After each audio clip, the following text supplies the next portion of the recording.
All right, everybody. All right, hi everyone. Welcome to this episode of Writers Infusion. I'm your host, Susan, and with me, I'll start with the critiquers. Ed's at the end, Dave, Julie, and Jen. And our writer is with us today. This is Matt Burns. We're very happy to have him. He's a local.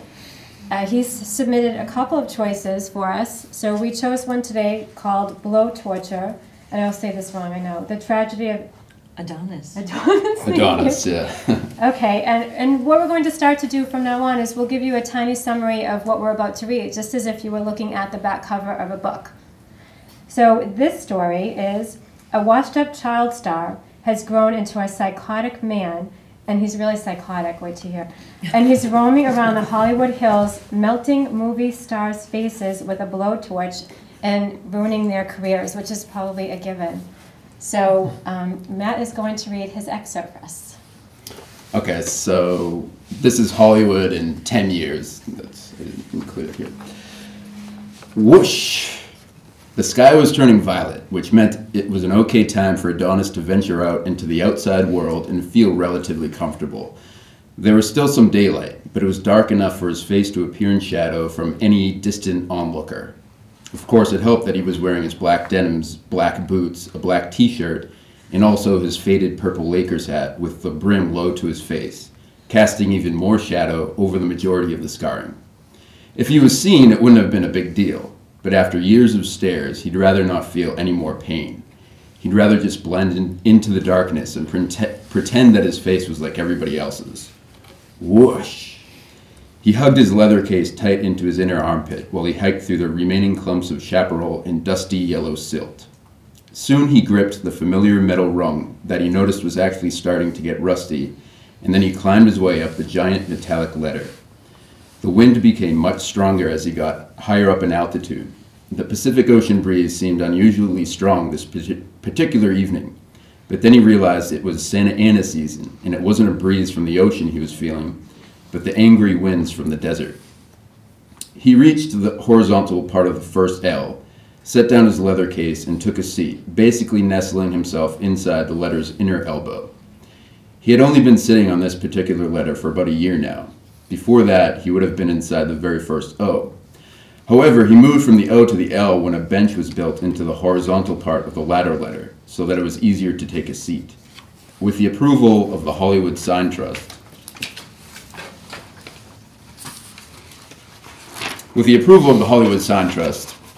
a production company built the bench in order to film a scene from some hot reality TV show called The Lonely Bachelor.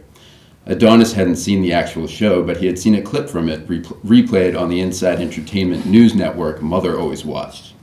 It was a great big production shot from all sorts of angles, including a helicopter camera flying over Mount Lee.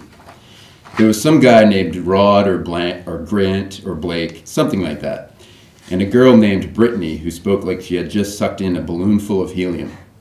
They were sitting right on the L, sharing stories about what it was like when they first came to Hollywood. Then they congratulated each other for being brave enough to follow their dreams, and they ended the scene with a sloppy kiss with lots of tongue.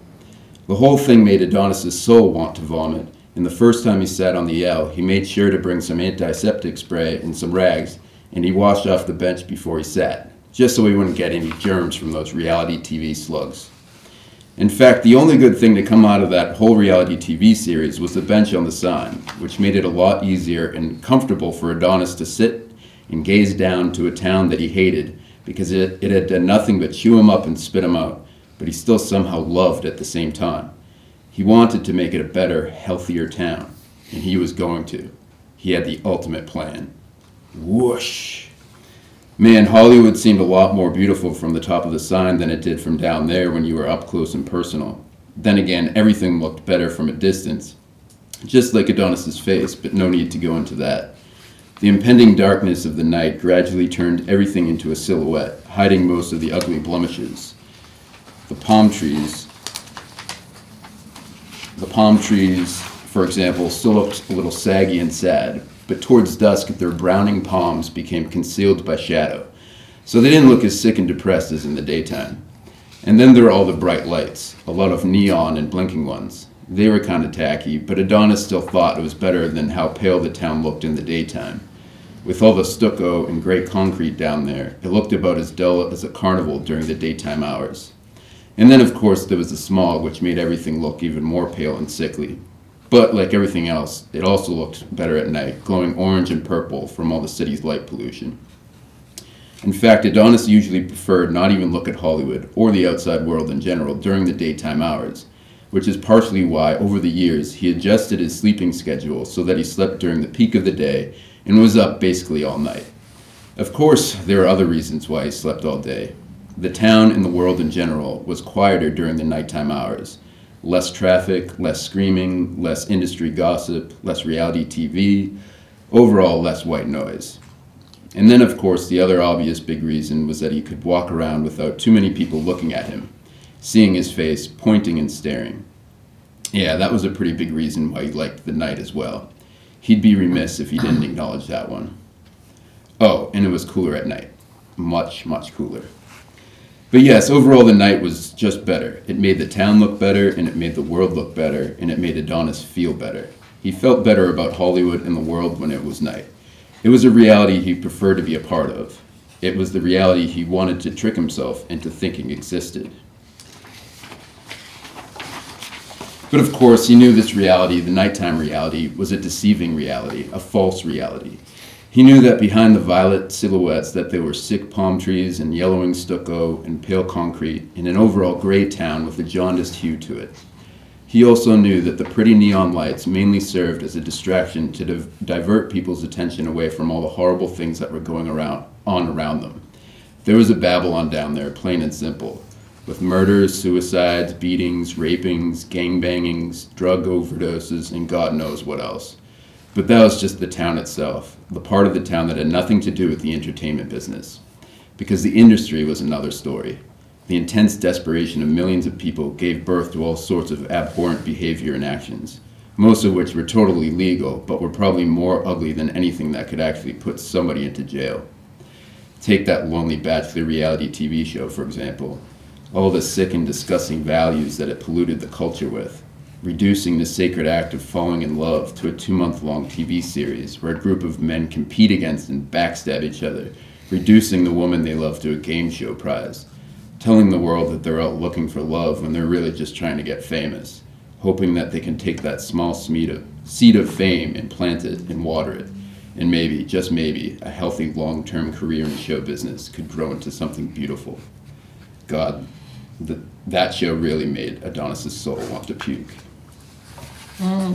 He really doesn't like The Bachelor. He's really anti-Bachelor. Smart man. Yeah. Smart man. Good job reading. You have a Yeah. really good voice. Oh, thanks. Beautiful voice. Thank you. Yeah. Can I just say, all right, the description of this story absolutely horrified me. When you read it. Very You know, chilling, very so, chilling. I mean, I'm It's in a print. squeamish reader, and I Yeah. read that, and it's like, I thought, oh my gosh, this is going to. I took the story out, and when I started to read it, it was like. like Sue that, read a you brief know? version. It's But in this- print at the base of the story. But this is terrific. I mean, Thank you. this is such a sympathetic guy, and he has such interesting and human views about the city and about that show, and it's like, wow. What we're all thinking. Yeah. Well, that's Yes. well, maybe I shouldn't say that. I hope. Yeah. Mm. So, the description and what was here was like totally different. So. that Yeah, was, well, that's what I was going for. I wanted part sympathetic, part maybe Yes. borderline psychotic. Yeah. Yeah, he's probably the Part worst bitterness, part. Whoosh. part sympathetic, yeah. Yeah. He's definitely sympathetic. That's good, that's good. I don't know if Comes he's going out to go like about it the right way, that. fixing. Exactly, right. But It may be that's tragic, okay. it may be Yeah. tragic. Well, and I think you want that with every villain, because although he's your protagonist, he's also a villain, okay? He's a serial killer. Right. I don't know if he's killing these people, but that's important. You don't want your villain to be 100% evil. There has to be a A reason. villain with a heart of gold. Well, yeah, or at least he believes in what he's doing, and he Yeah. believes Justified. he's cleansing the world, and I think that's extremely important in any villain, even though he's your protagonist. Yeah. I mean, Right, we're kind of yeah. rooting for him, right? I mean, not totally, but Well, at this point in In a the way. story. At this point in the story, We're maybe, sympathetic, yeah. Yeah. Right. I mean, if you haven't read the description, you're at this point in the story, it's like, Wow, that's, Yeah. yeah. And I like the germphobe thing because I'm a germphobe. Yeah, So right. I'm like, go for it. Yeah. Well, Do you know yeah. what? I liked at the bottom of page 2 when you said the very last line, turning everything into a silhouette, hiding most of the ugly blemishes. Before I read on, I wrote this could apply to his face, to the city, to love, everything that could be blemished. It was very well done.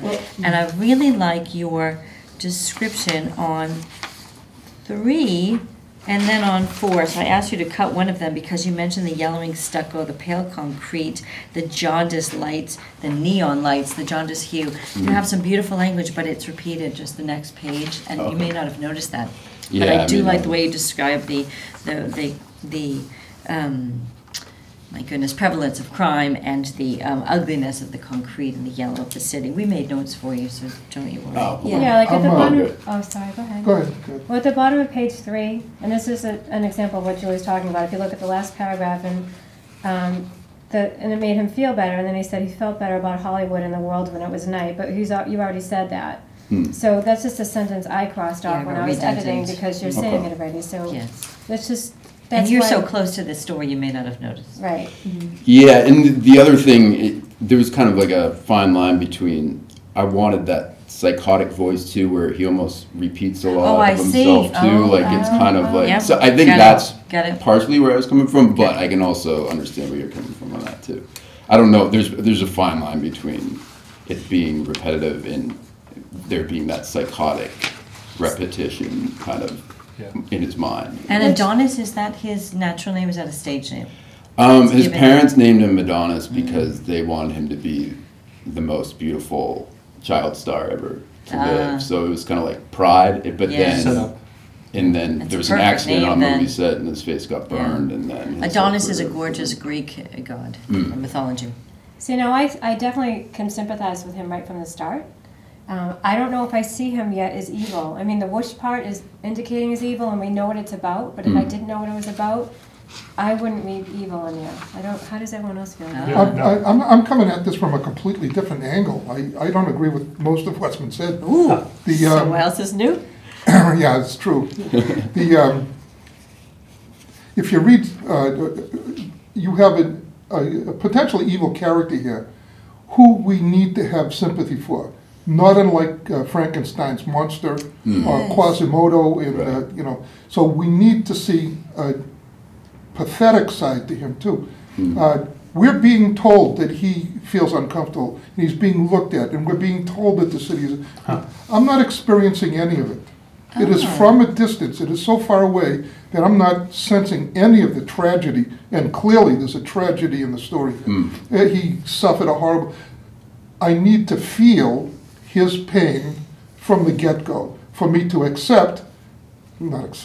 to understand his need for, and it's not even revenge against someone who attacked him, it's revenge against the ideal of good looks. And that's all he's doing. So it's not even a revenge story.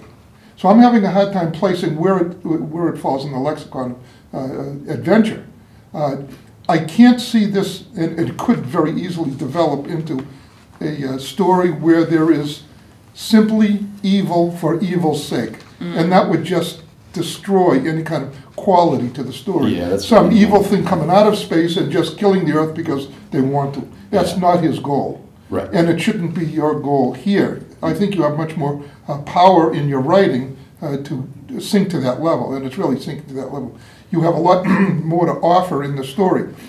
You've got to go beyond simply telling us, and it sounds like whining, frankly, to me, when he's talking about this, the city's terrible, and this is kind of just trying to justify to himself his actions. And that's got nothing to do with it. He is personally grieving his own death.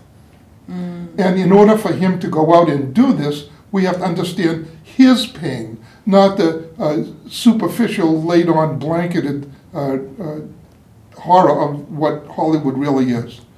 And the whole thing with the cleaning germs off the L, and it's beneath the story, I think, personally.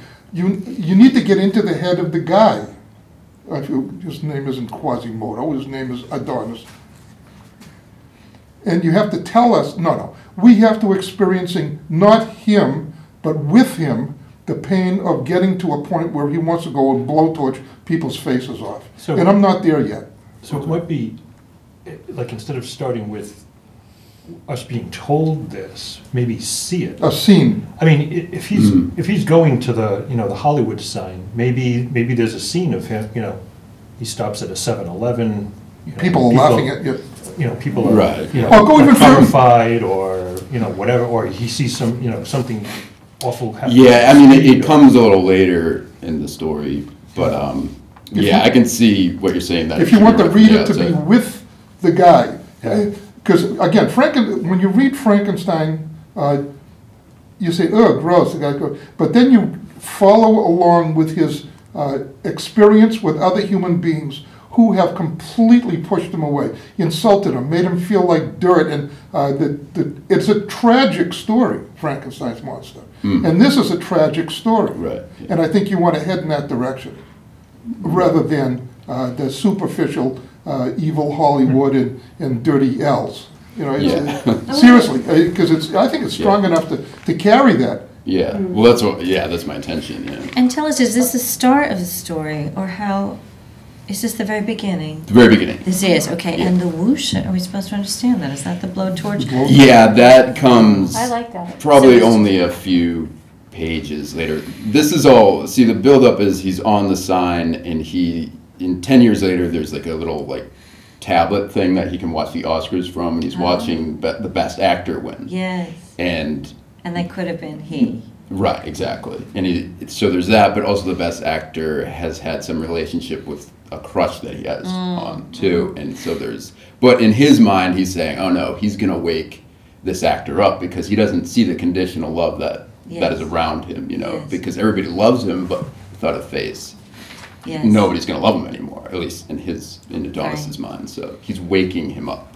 Well, Does he come back to reality? Does he reach some sort of stasis where he understands his position in life and doesn't, or is he going to be killed at the end? Do we want to Don't tell us. Yeah, I don't know. Sorry. Yeah, spoil. I don't know. Get the spoilers, children away but, from the TV set. Yes. But he can't just simply go out and destroy people's lives without learning, changing himself. Some impact. Yeah. The delta, I always call it delta, change in character. He starts out this way, goes through a series of experiences, and ends up another way.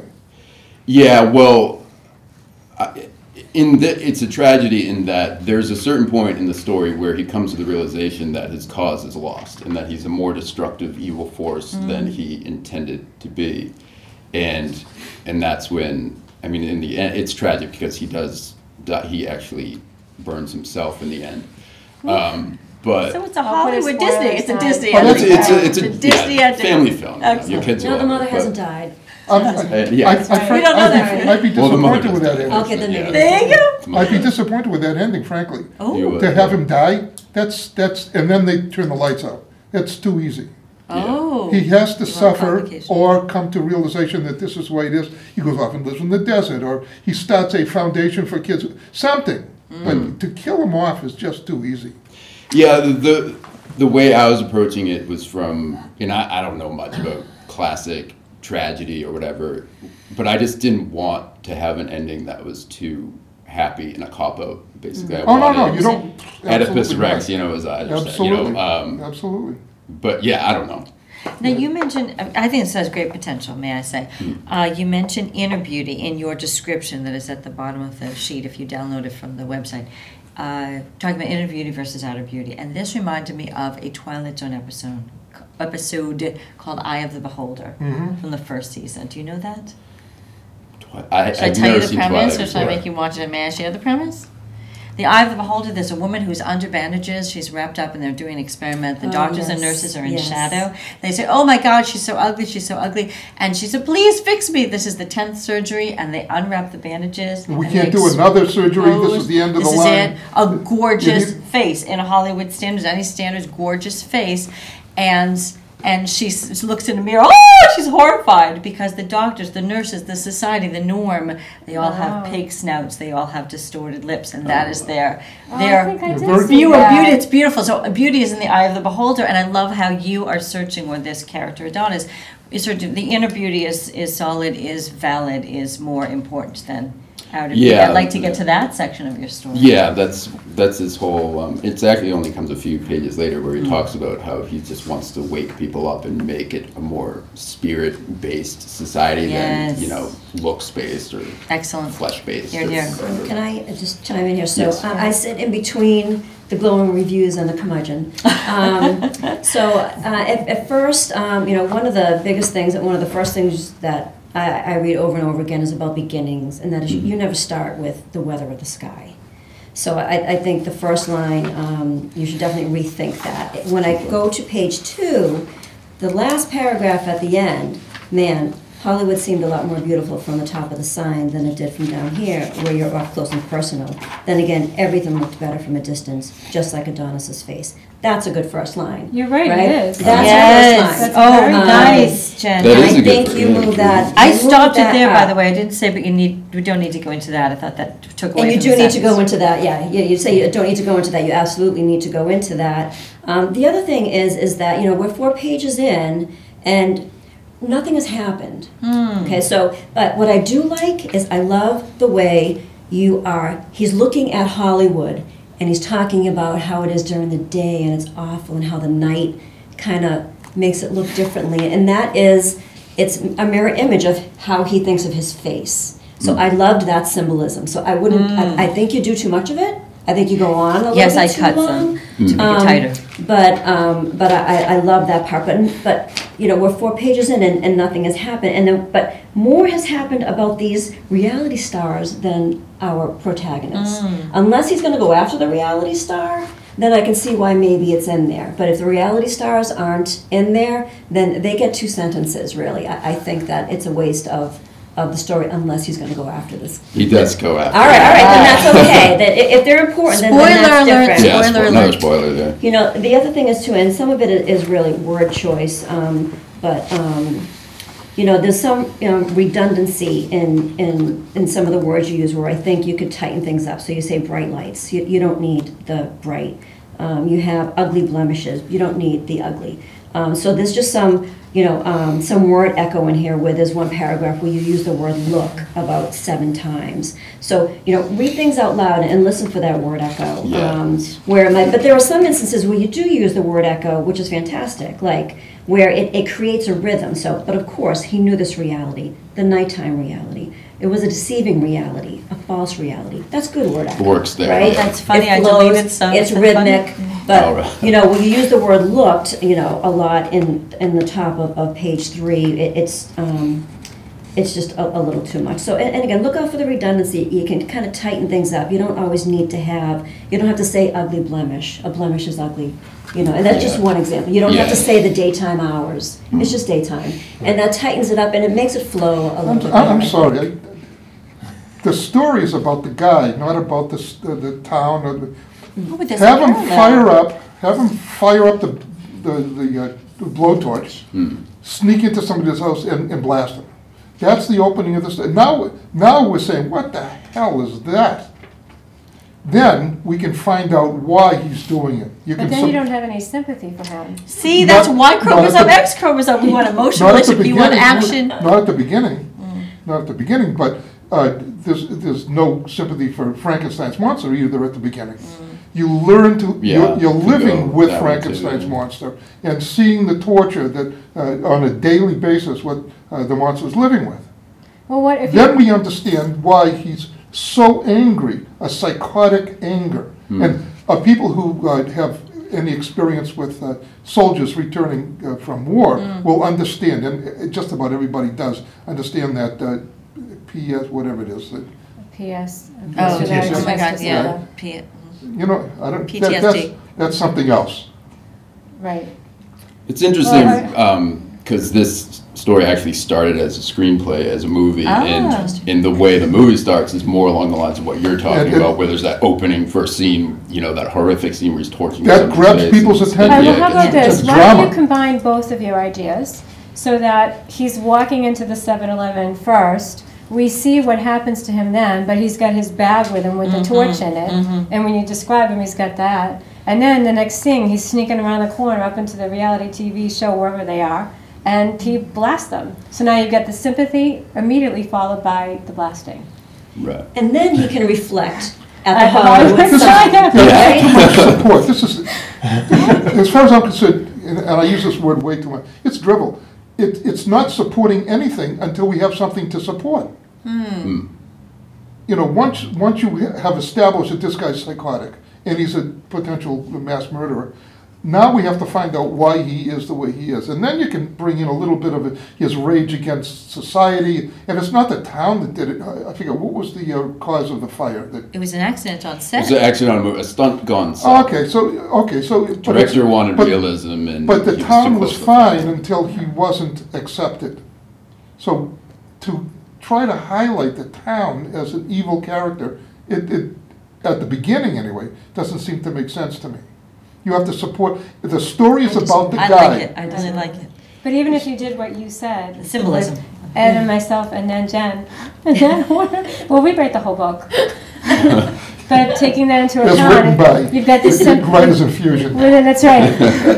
You've got the sympathy, little you've help got from the backwards. action, you've got the sympathy right away through a scene. Well, You've got the yeah. action right away, and then you've got the reflection on top of the Hollywood sign, so you could still get it all in, really within the first 10 or 15 pages. It's just a different approach. You know- It's still your story, you know. As Yeah, I'll have to as with all of think these about And things. you can ignore everything we Right. said Exactly. too. We don't really Exactly. need I'll that. take it under This is- advisement, you tell us. You know, Yeah. you're getting 5 different opinions, but what I Yes. think is interesting is we're all fired up about this. Yes. You know, Fired up, we're- nice That's phrasing, good. Ed. Wow. Ed gets a bonus We're, point for the fire good. phrasing. You know what I mean? You're getting a response here. I mean, it's not, you know, there are some stories you read and it's like, well, all right, well, whatever.